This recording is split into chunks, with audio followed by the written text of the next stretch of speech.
My name is PC Jaffer.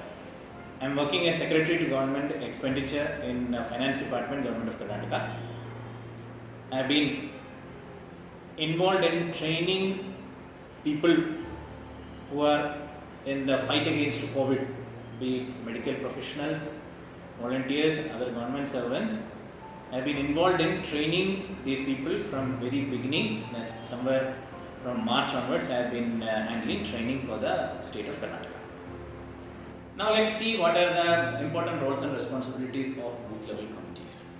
First and foremost responsibility is to have a complete information of people in their locality or the region which is assigned to them, especially those who are vulnerable population. We have to find out people having influenza-like illness or respiratory problems, people with comorbidities, different kind of ailments, and aged people. These are the people we consider as vulnerable for COVID-19. Secondly, based on this information and based on the situation, general situation, there is for example, if there is a slum or this kind of places where people are, so much of concentration of people are there, which is again a possible case for spread, we need to identify the target population which can be tested or which need to be tested. Thirdly, whenever the test results are out, we know that a person is confirmed positive. This person need to be triaged so that the experts will decide whether that person needs a institutional care or that person can be isolated at home itself. However, to keep a person at home who is an asymptomatic person at home, we need to have a clarity as to whether the house is sufficiently equipped for home isolation, which means there should be a separate room attached with an attached washroom. So the booth level committee has to make an inspection and make a feasibility report as to whether the house can be used for home isolation. However, if it is not feasible, then that person need to be shifted to an institutional care. It can be a COVID care center or it can be a COVID hospital.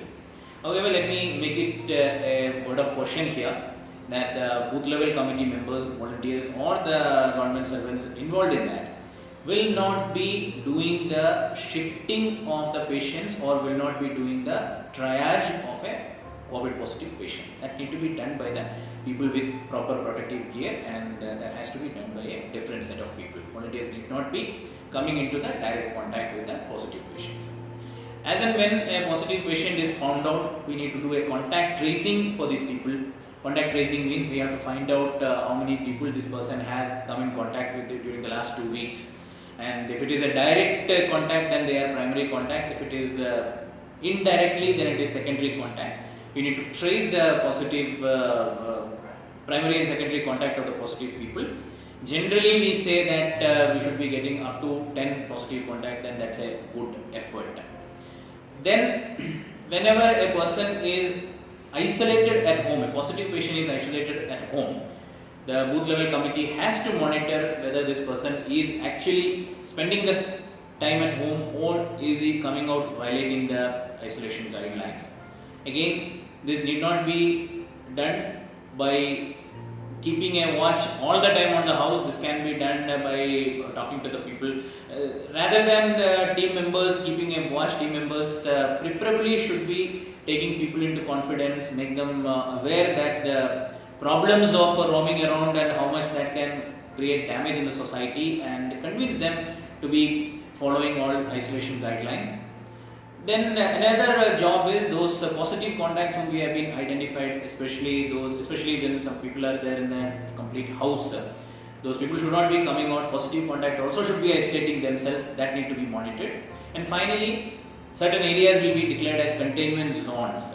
So these containment zones need to be managed properly. The booth level committees will have to do a few things in containment zone. They should immediately find out how many people require essential commodities, supply of vegetables or essential items, provisions, and there will be people who will be willing to pay. Such people would require home delivery. There will be some people who will not be able to pay.